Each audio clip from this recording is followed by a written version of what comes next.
Tu t'apprêtes à entendre une histoire vraie. Deux jumeaux, nés dans la misère, ont vécu les pires atrocités qu'un enfant ne devrait rencontrer. Ils ont été battus, ont vécu dans la plus grande précarité, n'ont pas vécu, mais ont survécu. 25 ans après, l'un des jumeaux finit millionnaire avec une entreprise à sa charge, tandis que l'autre, lui, resta un homme de la rue.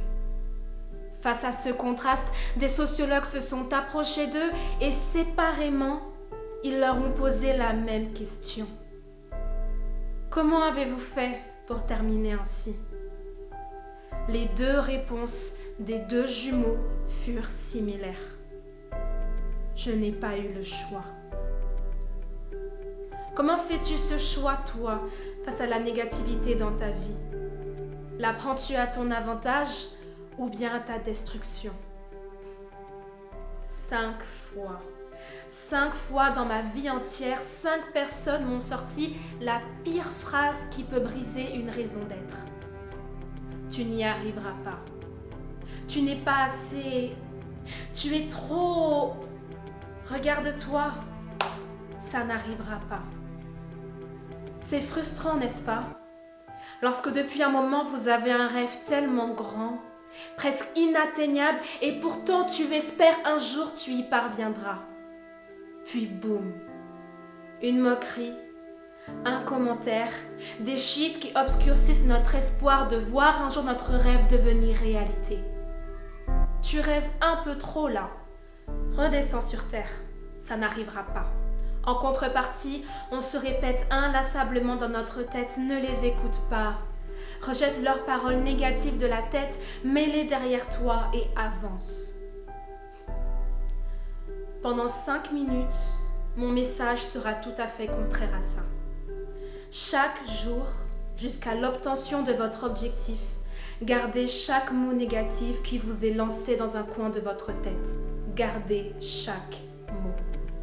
Maintenant, laissez-moi vous parler de celui qui, à travers sa négativité, m'a aidé à devenir la femme que je suis aujourd'hui.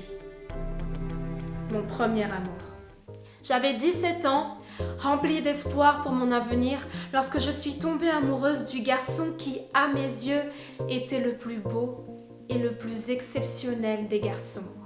Vous l'avez tous sûrement connu, cet amour qui vous fait dire des choses stupides et vous fait accepter des situations qui vont à l'encontre de votre personnalité.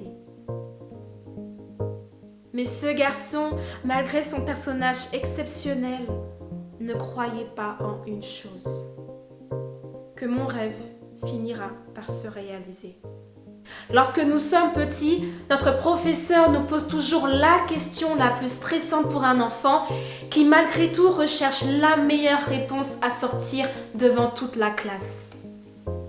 Que voulez-vous devenir lorsque vous serez grand ?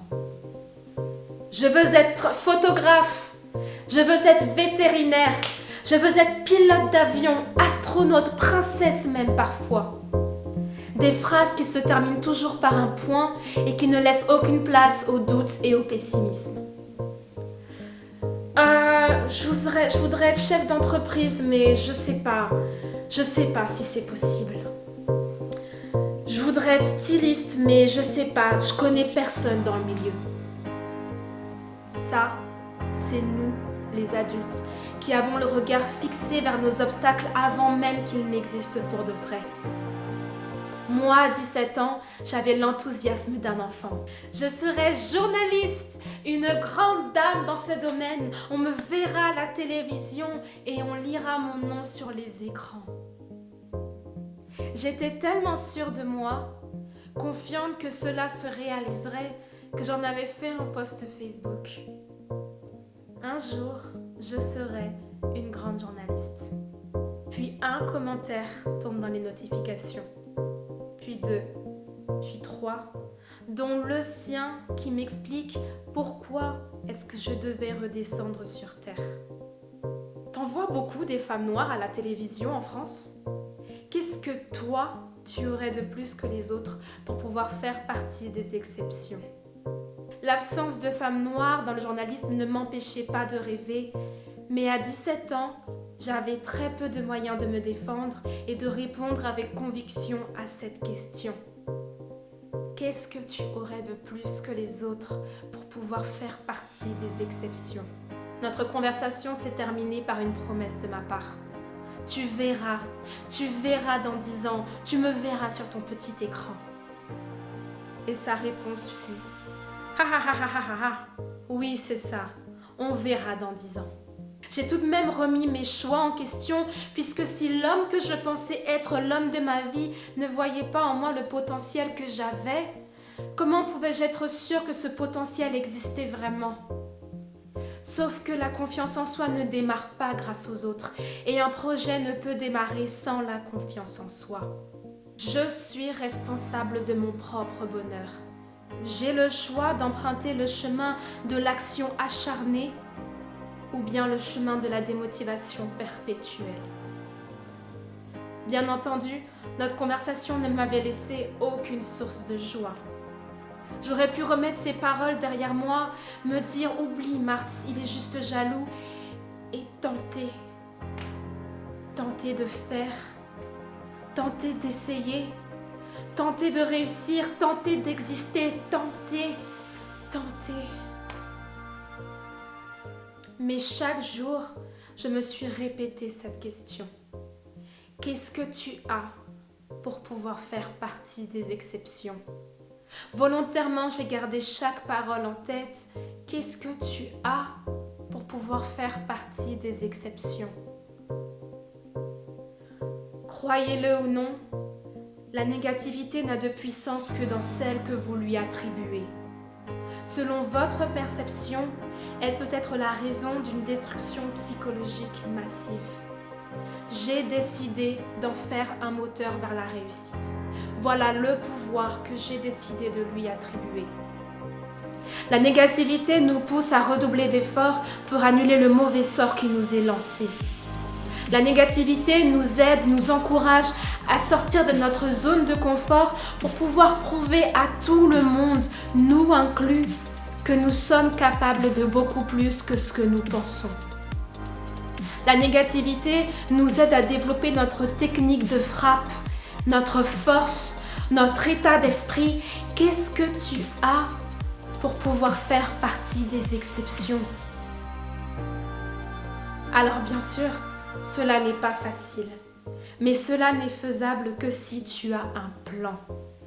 Nous ne marchons pas selon notre passion, mais notre passion, notre rêve, doit se transformer en plan écrit si nous souhaitons qu'il devienne réalité. Mon plan a commencé par pourquoi? Pourquoi est-ce que je dois faire cela? Pourquoi est-ce que c'est écrit que je dois être une grande journaliste? Pourquoi est-ce que c'est écrit que tu dois être auto-entrepreneur?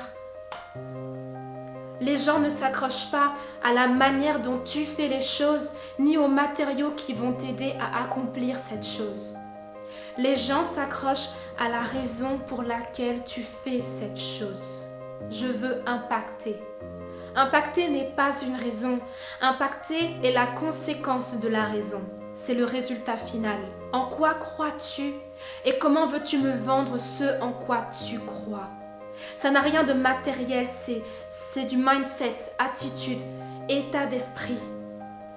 Si je réussis à croire ce en quoi tu crois, parce que d'une manière ou d'une autre, subtilement ou non, inconsciemment ou non, je suis passée par les mêmes sentiments que toi, j'ai vécu la même chose que toi, alors tu m'impacteras. Le deuxième a été, je suis déterminée à prouver. J'ai fait de ce projet une obsession. Chaque obstacle qui était sur ma route devait être des cailloux à mes yeux. J'ai cherché à entrer dans une école de journalisme coûte que coûte. J'ai cherché à faire des travaux audiovisuels coûte que coûte. J'ai cherché à développer les capacités dont j'avais besoin pour ce domaine coûte que coûte. J'ai cherché à entrer dans des stages coûte que coûte. J'ai cherché à me faire remarquer coûte que coûte. Mes efforts n'ont pas toujours fonctionné. En dernière année, je rate mon diplôme et je dois recommencer de zéro. qu'est-ce que tu as de plus que les autres pour pouvoir faire partie des exceptions? La détermination. L'année suivante, je décroche 15 points de plus sur ma note générale et je récolte fièrement mon diplôme. La troisième a été « Je suis accompagnée ». Tu ne peux pas tirer la négativité à ton avantage si tu n'as pas d'armes pour le faire. Et deux armes se rejoignent pour créer une substance capitale. La première arme, ce sont les livres. Se documenter et s'informer sur notre domaine est fondamental. Lire et tirer des leçons de notre lecture nous entraîne à diminuer les mauvais effets de la négativité sur notre état d'esprit. Si j'entends quotidiennement « tu n'y arriveras pas »,« tu n'apportes rien à ce monde »,« tu n'es personne »,« tu ne peux pas y arriver, c'est impossible pour toi », mais que je lis la réussite sur ma vie, des témoignages réels de personnes qui sont parties de bas pour arriver très haut, comment crois-tu que je conditionnerai mon état d'esprit? La deuxième arme, ce sont nos alliés.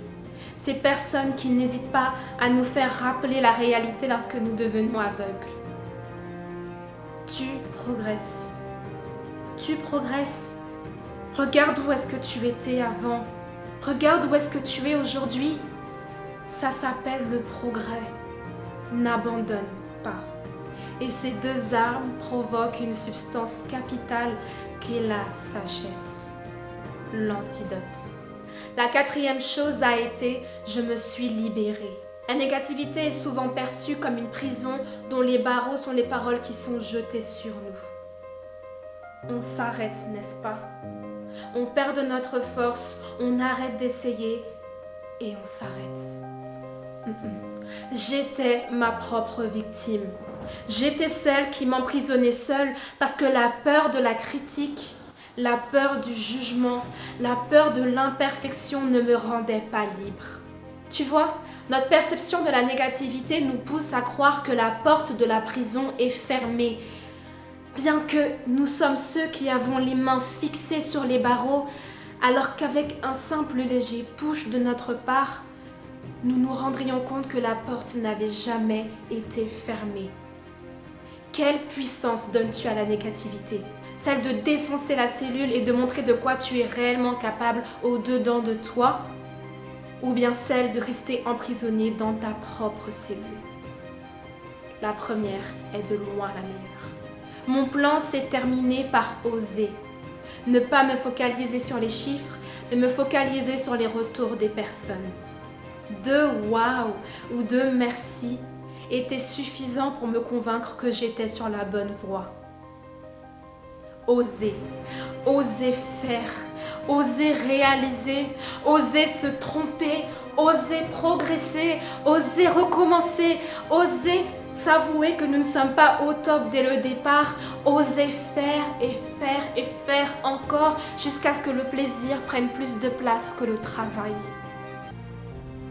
Cher Jean, je suis ta négativité. Je n'existe pas pour te tuer, mais je suis là pour te pousser à prouver qu'ils ont tort. 9 ans se sont écoulés depuis notre conversation. 9 ans plus tard. Plusieurs générations d'enfants et d'adolescents qui ont grandi avec lui. Marthe Kinkela et Michel Herrings sont allés vérifier.